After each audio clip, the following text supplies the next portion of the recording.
ला मी नेहमीच दर्जेदार क्रिकेट खेळताना पाहिलं आहे. क्रिकेट कोणतंही असू देत, आपण म्हणतो ना मुंबईकर ज्या वेळेला सांगतो ना की घुसून क्रिकेट खेळायचं, ते या ठिकाणी पाहायला मिळालं. क्रिकेटचं बाळकडू जर पाहिलं तर करुणा कोटियन यांच्या सरांकडूनच घेतलेलं आहे. आणि आज अभिमान वाटला ज्यावेळेला तनुष तुम्ही रणजीचं मॅन ऑफ द सिरीज घेतलंस, मुंबईने रणजी करंडक जिंकवला, राजस्थान रॉयल्ससाठी तुम्हाला सलामीला आम्ही पाहिलं, त्याही वेळेला नक्कीच अभिमान वाटला.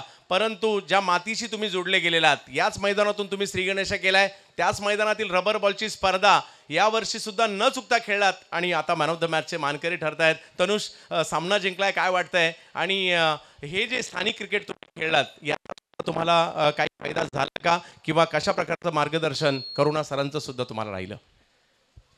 रबर बॉल हा कसा की खेळ आहे की मजा येते खेळायला, की सीझन बॉल सारखाच आहे की टायमिंगचा गेम आहे. बॉल लागला की मजा येतो, बॉल जाताना बघतो तर एक फील येतो चांगला, की तो कॉन्फिडन्स घेऊन पण मी लेदर बॉलला जातो. की मी दररोज सकाळी इकडे माझे मित्र असतात, पप्पा असतात, सगळे आम्ही दररोज सकाळी येतो, प्रॅक्टिस करतो.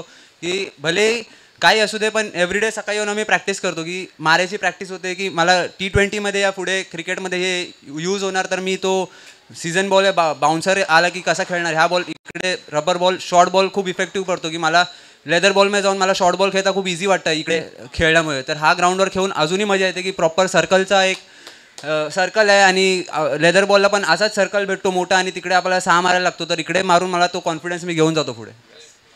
त्याचबरोबरने तनुष, तुमच्या बरोबरने आम्हा सर्वांच्या शुभेच्छा आहेत. आणि तोही दिवस दूर नाहीये, येणाऱ्या कालावधीमध्ये तनुष कोटियन भारतीय संघात देखील आपल्याला खेळताना पाहिजे. तनुष, खूप सारं अभिनंदन.